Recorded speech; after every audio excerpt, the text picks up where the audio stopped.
D'où suivez-vous cette histoire? Je souhaite découvrir les lieux et les personnes qui nous accompagnent à travers ces mystères. Abonnez-vous à la chaîne pour ne pas manquer les prochains articles.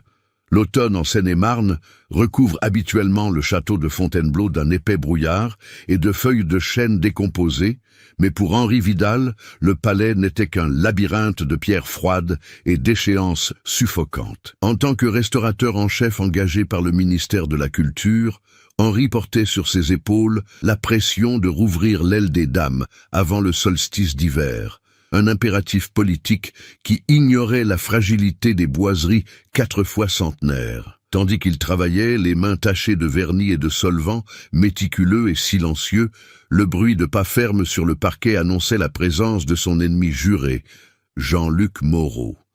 Moreau, directeur du patrimoine du château, était un homme dont l'ambition se nourrissait de précipitation et d'une vision spectaculaire de l'histoire. Pour lui, Fontainebleau n'était pas un sanctuaire de secrets royaux, mais un actif financier qu'il fallait rentabiliser au plus vite. Le contraste entre les deux était évident dans la façon dont ils occupaient l'espace.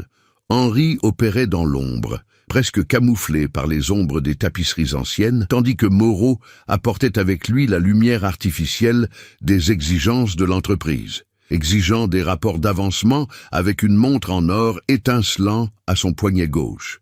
Le conflit silencieux entre la préservation rigoureuse et l'exploitation commerciale prit une forme concrète lorsqu'Henri retira une planche de chêne tordue derrière une vieille cheminée désaffectée de la bibliothèque de François Ier. Au lieu de la maçonnerie attendue, ses doigts trouvèrent une étroite fissure d'où s'échappait un souffle d'air glacial, imprégné d'une odeur de fer et de graisse rance, une odeur qui semblait avoir été conservée sous vide pendant des siècles.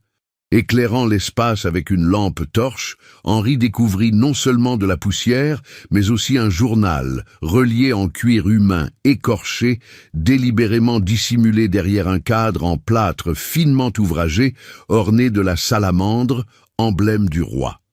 La première page ne contenait ni poèmes ni archives de la cour, mais une série de dates correspondant à des années de peste et une liste de noms de courtisans que l'histoire officielle considérait comme disparus ou retirés à la campagne. Ce qui frappa Henri, lui donnant des frissons, fut l'écriture tremblante mêlée de taches sombres et sèches dont la texture évoquait du sang coagulé ancien. Jean-Luc Moreau s'approcha avant qu'Henri n'ait pu dissimuler sa découverte. Le claquement régulier de ses chaussures de cuir sur le sol brisa le silence sacré de la pièce. Sans demander la permission, Moreau arracha le volume des mains du restaurateur, ignorant la protestation silencieuse et le regard désapprobateur d'Henri. Il préférait la prudence au spectacle. Le directeur esquissa un sourire, une expression prédatrice qui laissait présager les gros titres des journaux parisiens et une augmentation significative du budget touristique du département. Moreau insista pour que le livre soit immédiatement catalogué comme une simple découverte comptable du tribunal, afin d'éviter l'embargo sur le service archéologique, comptant bien l'exposer la semaine suivante comme l'attraction phare de la saison. Henri, dont les connaissances techniques l'avertissaient qu'une telle manipulation sans analyse chimique appropriée constituait une grave erreur, comprit que le mystère du journal dépassait le cadre bureaucratique. Il y avait quelque chose dans la texture de ces pages qui semblait absorber la lumière ambiante, rendant soudain l'atmosphère de la bibliothèque plus lourde et plus suffocante. La journée s'acheva alors qu'Henri rassemblait ses outils, rongé par un doute lancinant qui se muait en obsession silencieuse. Tandis qu'il fermait les lourdes portes de l'aile des dames, il sentit l'odeur de fer persister sur ses mains, malgré le savon industriel qu'il avait utilisé au laboratoire de restauration. Le château, désormais déserté de touristes et de gardes, semblait respirer par ses interstices, et Henri ne pouvait se défaire de l'impression que la hâte de Moreau à dévoiler le journal allait violer une quiétude censée durer éternellement. Le contraste entre la nécessité de faire éclater la vérité historique et l'avidité aveugle du directeur créa une faille dans les fondations de Fontainebleau où le passé, réaliste et macabre, refusait de rester enfoui sous les couches de modernité. Le château de Fontainebleau n'était pas un simple monument de pierre, mais un organisme qui façonnait le comportement de ceux qui osaient s'aventurer dans ses couloirs.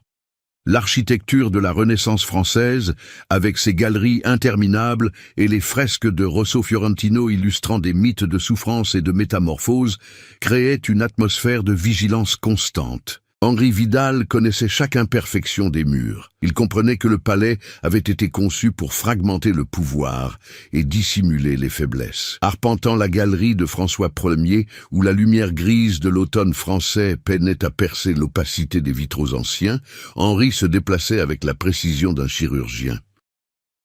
Il avait grandi dans la campagne de Melun, bercé par les récits locaux sur les sous-sols du château. Un savoir que les manuels de restauration moderne s'efforçaient d'ignorer, mais qui s'avéra essentiel à la compréhension des défauts structurels de la maçonnerie royale. À l'inverse, Jean-Luc Moreau avait amené de Paris une équipe de jeunes stagiaires et de techniciens marketing qui ne voyaient en Fontainebleau qu'un décor digne d'Instagram. Parmi eux, Chloé, une jeune archiviste dont l'ambition rivalisait avec celle du directeur, mais qui possédait un sens technique qu'Henri ne pouvait sous-estimer. Chargée de numériser le journal intime caché, sa présence au laboratoire de restauration instaura un climat de méfiance. Tandis qu'Henri analysait la composition chimique des taches sombres sur les pages, confirmant par des tests de solubilité des taux élevés d'hémoglobine et de fer caractéristiques du sang humain du XVIe siècle, Chloé recoupait les noms de la liste avec les registres de décès de la paroisse Saint-Louis. Le déroulement des découvertes révéla que les disparitions coïncidaient précisément avec la construction de l'aile secrète sous la cour de la Fontaine, une zone que les documents officiels de la couronne française affirmaient avoir été scellée en raison d'infiltration d'eau souterraine. L'intégration des éléments historiques locaux devint plus évidente lorsqu'Henri découvrit que le journal faisait directement référence au décret de chasse de François Ier et aux pratiques d'isolement des malades lors des épidémies de peste bubonique. Le cadre dictait les actions. L'isolement géographique de Fontainebleau, entouré d'une forêt dense qui avait jadis servi de refuge royal, transformait le palais en une véritable prison durant les mois d'hiver. Les décisions des personnages étaient directement influencées par cet isolement. Moreau, craignant que le ministère de la Culture ne confisque le journal et ne retarde l'inauguration de l'aile, ordonna que les recherches soient menées dans le plus grand secret à l'intérieur du château, interdisant à Henri d'envoyer des échantillons pour analyse à la Sorbonne. L'oppression des murs de pierre et l'interdiction de tout contact extérieur commencèrent à fragiliser la cohésion de l'équipe. L'antagoniste lui-même, Moreau, prit une tournure plus sombre lorsqu'Henri découvrit les rapports financiers que le directeur dissimulait sur son bureau. Moreau ne recherchait pas seulement le prestige politique. Il était endetté auprès d'investisseurs privés qui avaient financé illégalement la restauration, espérant tirer profit des droits d'exposition et de la création d'une ligne de tourisme de luxe fondée sur les mystères de la cour de France. Cette motivation transforma la précipitation du directeur en une question de survie professionnelle et personnelle, le poussant à négliger tout protocole de sécurité tant biologique qu'historique. À l'approche de l'hiver, alors que la brume de la forêt de Fontainebleau enveloppait le château, Henri, Chloé et Moreau se retrouvèrent pris au piège d'un jeu d'intérêt où le palais lui-même semblait dicter les règles, exigeant le prix du sang que les anciens rois de France avaient déjà payé. Le conflit entre l'intégrité scientifique d'Henri et l'ambition démesurée de Moreau atteignit son point de rupture lorsque la première vague de froid frappa Seine-et-Marne, gelant les canalisations extérieures du château. Ignorant les avertissements techniques d'Henri concernant l'humidité instable dans l'aile des dames, Moreau ordonna aux ouvriers de mettre en marche le chauffage central, une technologie moderne qui insuffla de l'air chaud et sec dans les galeries anciennes. Le choc thermique fit craquer les charpentes en chêne du XVIe siècle comme des coups de feu dans le silence du château. Henri fut témoin de l'apparition d'une profonde fissure dans le mur où le journal avait été découvert.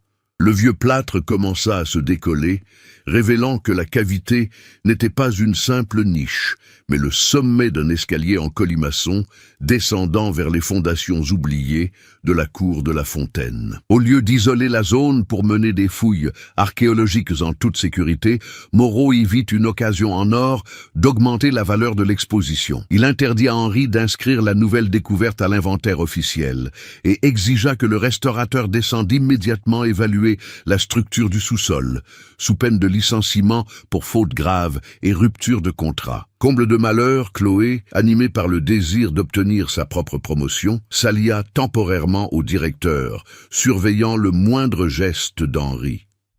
Elle confisqua les clés du laboratoire de restauration où étaient effectuées les analyses chimiques du journal, interrompant ainsi l'analyse par Henri d'une substance visqueuse et grisâtre incrustée dans la reliure des pages, une substance que le restaurateur soupçonnait être un ancien mastic biologique utilisé pour contenir la décomposition. L'intrigue s'intensifia lorsque Henri, contraint par les circonstances et la crainte de voir le patrimoine détruit par l'incompétence de Moreau, descendit les premières marches de l'escalier caché, muni seulement d'une lampe torche halogène et d'un détecteur de gaz. Le monde souterrain qui se dévoila bouleversa toute attente d'une découverte historique classique. Les murs n'étaient pas faits du noble calcaire qui composait la surface de Fontainebleau, mais de blocs de granit rustiques, visiblement réutilisés d'anciennes fortifications médiévales. Le sol était recouvert d'une épaisse couche de boue noire qui exhalait la même odeur de fer et de graisse rance que celle du journal, mais avec une intensité suffocante. À chaque pas, Henri comprit que les marques sur les murs n'étaient pas celles des outils de tailleur de pierre, mais de profondes rainures, comme si quelque chose avait tenté de sculpter la pierre de l'intérieur. La dynamique émotionnelle bascula radicalement lorsqu'Henri se heurta au premier obstacle matériel, une lourde porte en fer forgé, scellée par 3 grandes barres de bronze, portant le sceau royal de quarantaine de 1565. Il ne s'agissait ni d'un entrepôt ni d'un égout, mais d'un pavillon de confinement. Officiellement, Moreau pressait les ouvriers de découper les sceaux de bronze à l'aide de scies électriques industrielles dès le soir même, sans se soucier des risques d'effondrement ou de contamination. Henri comprit que la cupidité du directeur avait transformé la restauration en un compte à rebours dangereux où l'orgueil de Moreau poussait chacun vers un désastre aussi réaliste que macabre, que les anciennes lois de la couronne de France s'étaient efforcées, à tout prix, de dissimuler. La levée imminente des sceaux de bronze déclencha un réseau de tensions qui couvait depuis longtemps en coulisses à Fontainebleau. Chloé, bien qu'informatrice de Moreau, commença à hésiter lorsque les premières analyses des registres paroissiaux révélèrent que les noms figurant dans le journal appartenaient à sa propre lignée maternelle. Ses ancêtres étaient des artisans de Melun qui avaient mystérieusement disparu des registres fiscaux de la couronne durant l'hiver 1565. Cette découverte personnelle transforma son ambition professionnelle en une quête obsessionnelle de réponses. À l'insu du directeur, Chloé remit à Henri l'une des copies des clés du laboratoire, révélant ainsi que les fichiers numériques qu'elle avait créés étaient secrètement envoyés à un serveur privé externe, garantissant que Moreau ne puisse effacer les preuves de la découverte en cas de problème. La pression du temps s'intensifia considérablement lorsqu'une violente averse de grêle s'abattit sur la Seine-et-Marne, submergeant les gouttières historiques du palais et inondant la cour ovale. L'eau de pluie commença à s'infiltrer par des fissures nouvellement apparues dans la bibliothèque de François Ier, dévalant l'escalier souterrain en granit. Le niveau de la boue noire monta rapidement, menaçant d'ensevelir la porte en fer forgé avant même qu'Henri puisse prouver le risque biologique que représentait son ouverture. Moreau, paniqué à l'idée que l'eau puisse endommager la structure et provoquer un scandale médiatique qui ruinerait ses investisseurs, exigea que l'équipe d'ouvriers travaille toute la nuit sous la tempête, à l'aide de groupes électrogènes diesel de fortune qui emplissaient les galeries supérieures d'une fumée suffocante et d'un bruit assourdissant. Pendant que les ouvriers positionnaient les chalumeaux et les scies électriques devant les seaux de bronze, Henri utilisa clandestinement le laboratoire pour finaliser l'analyse de la substance visqueuse de la reliure du journal. Le résultat du spectromètre de masse était alarmant. Le mastic n'était pas seulement de la graisse animale, mais un mélange de résine de genévrier et de chaux vive, combiné à des spores inactives d'une variante mutée de Yersinia pestis, la bactérie de la peste noire, conservée dans l'environnement anaérobie et glacial des caves. L'insistance de Moreau à insuffler de l'air chaud dans le système de chauffage créait la température idéale pour la réactivation des spores, transformant l'humidité et la chaleur en un véritable incubateur à l'intérieur des murs de Fontainebleau. L'échange entre Henri et Chloé dans la pénombre du laboratoire révéla l'ampleur du danger. Elle confia que Moreau avait reçu une convocation du tribunal parisien cet après-midi-là, exigeant un audit immédiat des fonds de restauration sous 48 heures. Le directeur était aux abois. Il devait révéler la découverte et obtenir le soutien financier d'investisseurs privés avant l'aube, quitte à enfreindre toutes les réglementations internationales en matière de sécurité. Les manœuvres financières de Moreau et la quête ancestrale de Chloé se rejoignirent dans une tension palpable, réduisant drastiquement le temps dont disposait Henri pour empêcher la rupture des seaux de bronze et la diffusion du macabre secret enfoui au cœur de Fontainebleau. L'aiguille de la montre en or de Moreau sonna 3 heures précises du matin lorsque le métal céda. Sous la chaleur intense des chalumeaux et la pression des leviers hydrauliques, le dernier seau de bronze de la dynastie des Valois se brisa dans un craquement violent qui résonna dans les souterrains de Fontainebleau. La lourde porte en fer forgé, rongée par la rouille et la force brute, s'ouvrit dans un long grincement révélant l'obscurité absolue du sas de confinement. Au même instant, une bouffée d'air chaud et confiné s'éleva dans l'escalier, charriant avec elle non seulement l'odeur suffocante du fer et de la chaux vive, mais aussi une épaisse vapeur grisâtre qui se mêla rapidement à la fumée des groupes électrogènes. Henri Vidal, qui dévalait le couloir supérieur pour atteindre l'entrée, le rapport du spectromètre à la main, s'arrêta net à la vue de la scène. Au lieu de la panique attendue face à l'avertissement de contamination bactériologique, il découvrit le silence stupéfait des ouvriers. Moreau, éclairé par les projecteurs de chantier, ignora les cris d'Henri et pénétra dans la chambre avec un appareil photo numérique haute résolution, impatient d'immortaliser les premières images de ce qu'il croyait être le trésor caché de François Ier. Chloé le suivait de près, mais s'arrêta sur le seuil, la lueur vacillante de sa lampe torche révélant l'horreur réaliste et macabre que l'histoire officielle de France avait dissimulée sous des siècles de propagande monarchique. La chambre secrète ne contenait ni coffre d'or ni documents d'État, mais des dizaines de niches creusées à même la roche, où reposaient les corps, parfaitement momifiés par la chaux vive et la résine.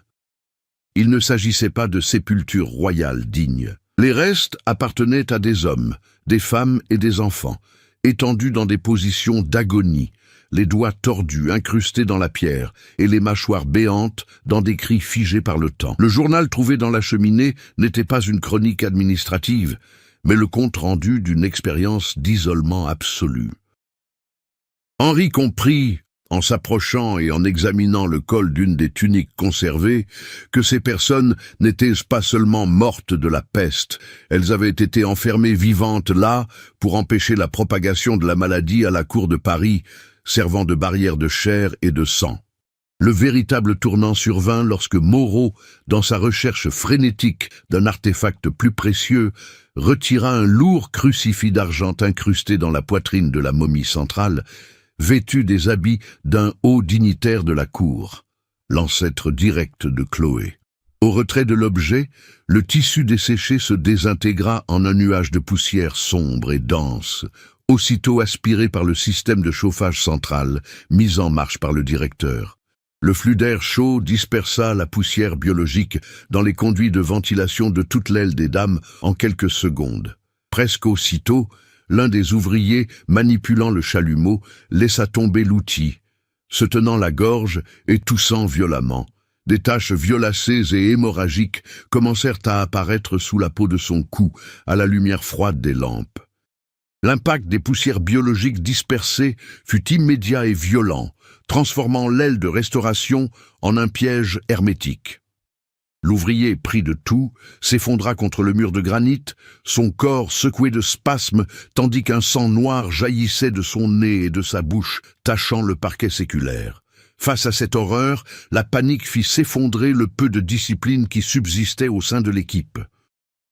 Les 3 autres ouvriers abandonnèrent leurs outils et coururent vers l'escalier principal, ignorant les cris de Moreau, qui tentait de garder son sang-froid tout en serrant contre sa poitrine le crucifix d'argent.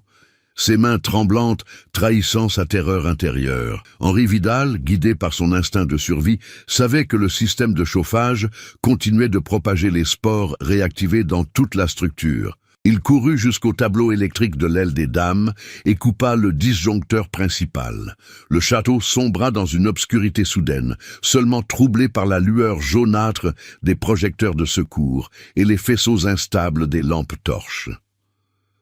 Le silence qui suivit l'arrêt des générateurs fut rompu par les gémissements de l'ouvrier infecté au sous-sol et le bruit des pas désespérés de ceux qui tentaient de s'échapper par les portes de la galerie François Ier.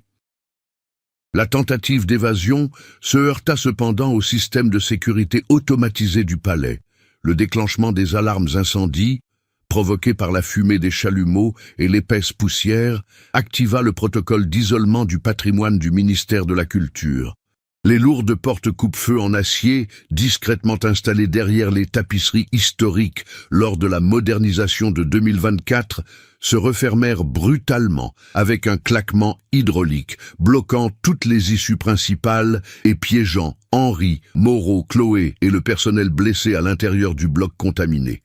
Le confinement imposé par ce décor réaliste rendit l'atmosphère encore plus suffocante, l'air devenant raréfié et lourd. Chloé, bouleversée de réaliser que l'ancêtre mentionné dans le journal avait été le catalyseur de la tragédie familiale et désormais d'une tragédie biologique, trouva Henri près du tableau électrique. Ses intentions changèrent. Elle ne cherchait plus de données pour le serveur externe, mais un moyen de neutraliser la propagation de l'infection avant que les spores ne franchissent les coupe-feux et n'atteignent Fontainebleau. Pendant ce temps, Moreau, enfermé dans son bureau pour protéger les dossiers financiers et le crucifix volé, commença à présenter les premiers symptômes d'une forte fièvre, sa cupidité se muant en une condamnation à mort aussi réaliste que macabre, qui se manifestait par des tremblements incontrôlables sous la faible lumière de son téléphone portable. L'obscurité jaunâtre des éclairages de secours exigeait d'Henri Vidal, bien plus que les compétences techniques d'un restaurateur. Elle requérait le sang-froid de celui qui doit contenir une catastrophe sans outils adéquats. Il comprit que s'apitoyer sur les erreurs de Moreau ou céder à la panique collective scellerait le sort de tous ceux qui se trouvaient à l'intérieur. Abandonnant la passivité d'un employé bureaucratique, Henri prit les choses en main. Sa première action fut d'isoler le laboratoire de restauration.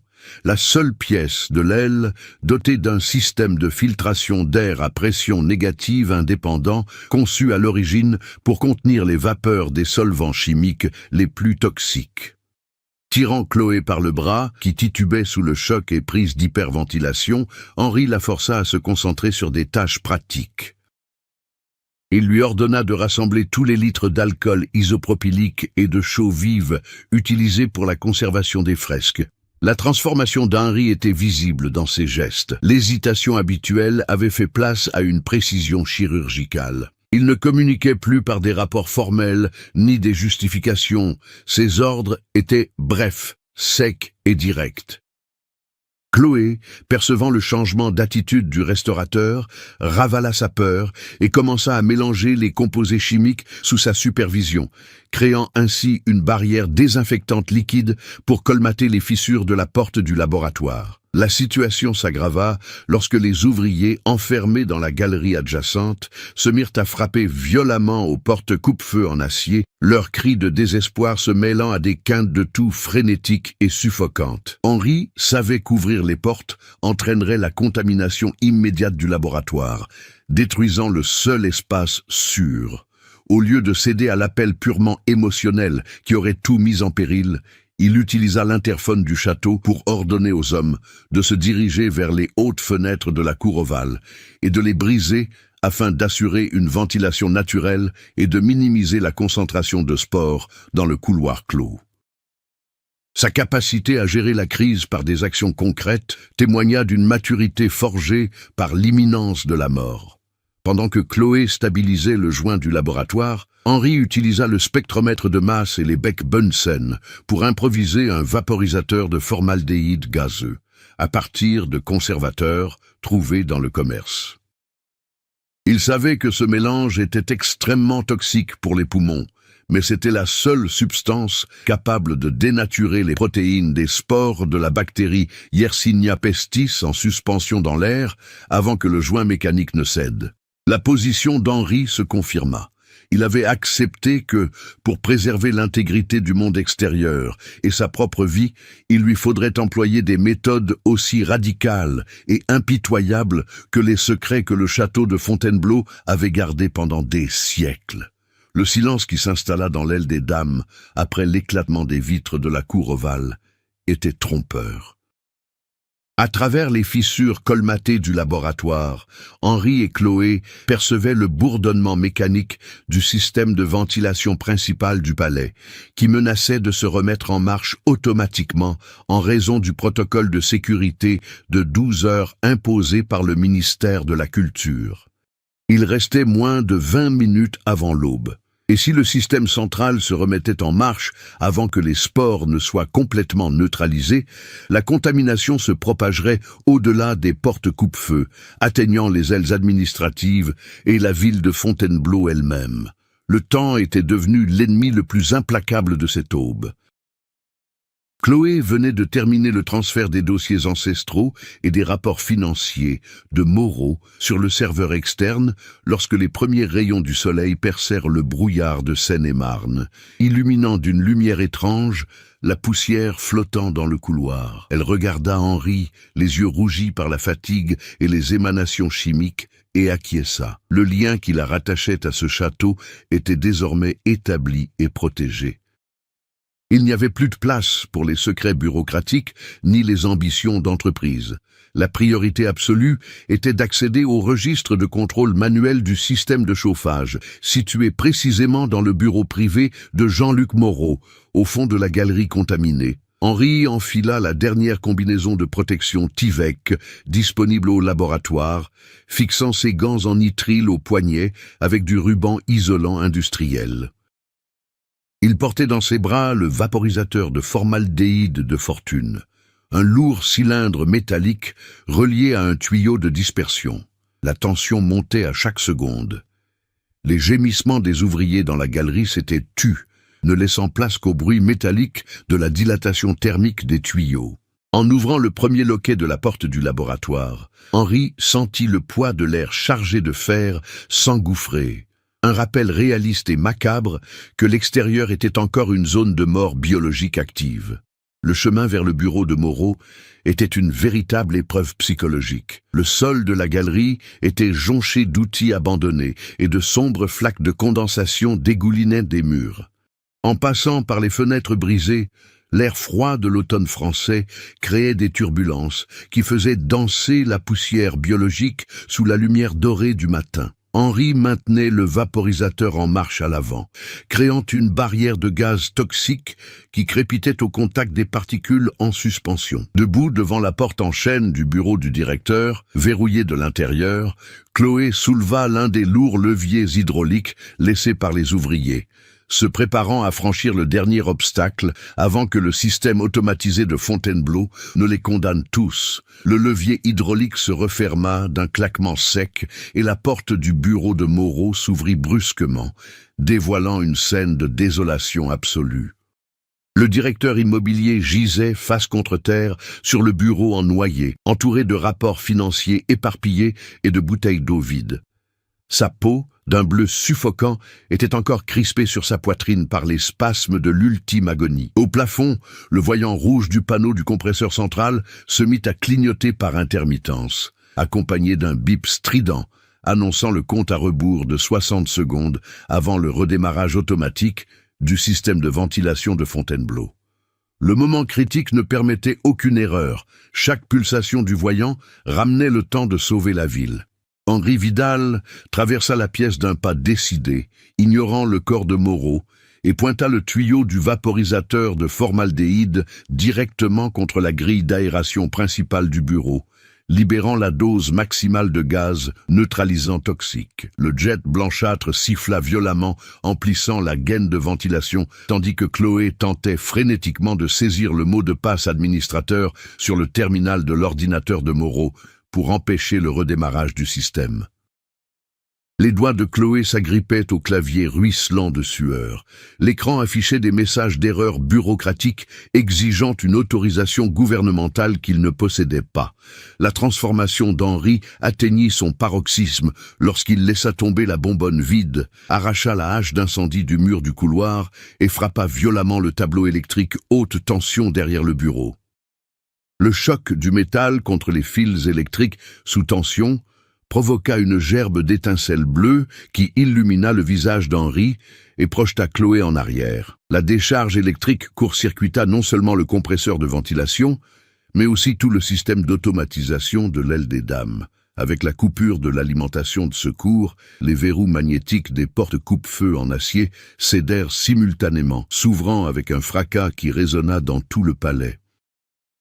L'air frais du matin de Seine-et-Marne s'engouffra par les fenêtres brisées, dispersant le formaldéhyde restant et poussant la poussière biologique inactivée sur le sol en granit, neutralisant définitivement le risque de contamination massive. Henri s'effondra à genoux au milieu des débris du tableau électrique. Sa combinaison Tyvek, déchirée au bras par le choc, lui permettait enfin de respirer l'air pur qui circulait dans la pièce. Il regarda Chloé, qui se relevait en toussant dans la fumée du court-circuit, puis le corps inerte de Moreau. L'ambition du metteur en scène avait été enterrée avec les secrets des rois de France, et l'intégrité physique de Fontainebleau avait été préservée au prix de la destruction de sa modernité artificielle. Un silence réaliste et macabre s'abattit de nouveau sur le château. Mais cette fois, la vérité historique n'était plus enfouie sous les pierres de la cour. Les enquêtes officielles qui suivirent l'incident de l'aile des dames s'éternisèrent durant l'hiver, mais la vérité révélée par les rapports de Chloé se révéla impossible à étouffer au sein de la bureaucratie parisienne. Le ministère de la Culture fut contraint d'isoler définitivement le pavillon souterrain situé sous la cour de la Fontaine, le déclarant nécropole historique à sécurité biologique maximale. Cet événement eut des conséquences durables et modifia la gestion du patrimoine français. Les audits financiers devinrent rigoureux et la précipitation commerciale fut définitivement bannie des protocoles de restauration de Fontainebleau. Les corps des artisans et des courtisans de 1565 reçurent enfin la reconnaissance historique de leur sacrifice involontaire, cessant d'être de simples fantômes figurant sur une liste comptable oubliée.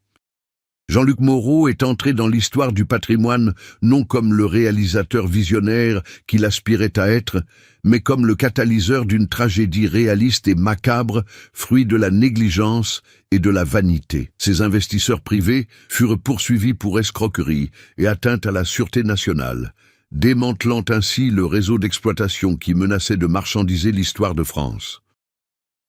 Les ouvriers survivants, après des semaines de quarantaine rigoureuse à l'hôpital militaire de Melun, furent réintégrés et reçurent d'importantes indemnisations, même si de profondes séquelles psychologiques et des traumatismes respiratoires leur rappelaient quotidiennement cette aube sous la grêle. Henri Vidal refusa les médailles du mérite et les promotions que lui offrait le ministère. Il comprit que son véritable parcours à Fontainebleau s'était achevé à l'instant où le tableau électrique avait explosé sous sa hache. Il retourna à son travail paisible de conservation dans la campagne de Seine-et-Marne. Mais son rapport aux antiquités avait changé. Il ne voyait plus le vernis et le chêne comme de simples matériaux d'étude, mais comme les cicatrices d'une histoire vivante qui exige respect et distance. La fin de son voyage lui apporta une satisfaction sobre, dénuée d'héroïsme glorieux, empreinte de la certitude réaliste que le passé a des dents et sait parfaitement qu'en mordre ceux qui tentent de tirer profit de ses blessures. 2 ans après la fermeture définitive de l'Aile des Dames, le château de Fontainebleau a retrouvé son rythme habituel de murmures et de pas de touristes. Mais certaines traces de l'hiver 2026 restent gravées dans le granit. Henri Vidal, désormais retraité de la vie publique, se promène souvent au crépuscule, en bordure de la forêt de Seine-et-Marne, observant les silhouettes des tours médiévales se détachant sur le ciel plombé. Il sait que, sous la cour ovale, le silence est maintenu par des capteurs de pression négative, modernes et du béton armé. Mais la véritable question demeure dans l'air froid de la nuit. Combien d'autres ailes secrètes et de traces de vie humaine respirent encore sous le vernis doré des palais qui ont façonné l'Europe? Le château de Fontainebleau recèle des secrets enfouis dans l'obscurité depuis des siècles, prouvant que l'histoire réelle peut être bien plus sombre et marquante que n'importe. Quelle fiction! Si vous avez ressenti la fraîcheur de cette aube d'automne et la tension palpable qui semblait vouloir s'échapper des murs de l'Aile des Dames, partagez cette expérience. Laissez un commentaire ci-dessous pour nous dire quelle partie de cette enquête vous a le plus angoissé et partagez cette histoire avec vos amis passionnés par les mystères cachés et macabres du passé. Que recèlent encore les palais que nous avons visités? Rejoignez-nous pour une nouvelle... Okay. How many balls do we need? I need to be careful. Life on this planet grows in unusually distinct and diverse Feed it. ecological biomes. Further study recommended. Okay, where's home? There. We go. Oxygen. We go. Oxygen. I knew oxygen was becoming a problem before it was a problem. We go. We swimmed. Is it me or is it becoming dark as fuck? Those guys are spooky. They're big. Hold on. Grav Trappa? We go. We probably need more tits, right? We only have 2 tits. We're running out of food. Can we even get any food? Let's see what we can do. Metal. Let's see. Equipment. Pipes. What do I need pipes for?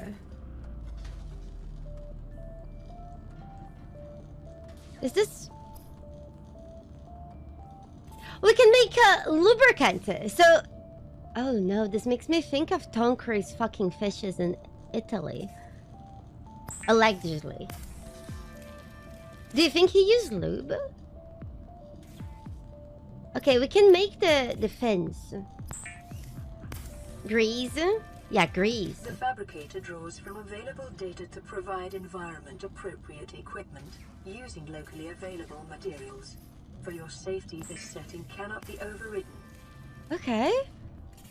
I wonder what materials... Oh, we can also make a knife? Okay, what else can we make? Weapons were removed from standard survival blueprints following the massacre on Abraxas Prime. The knife remains the only exception. Do you think there will be weapons in the next game? Hold on, we need a scanner. For a scanner, we need battery.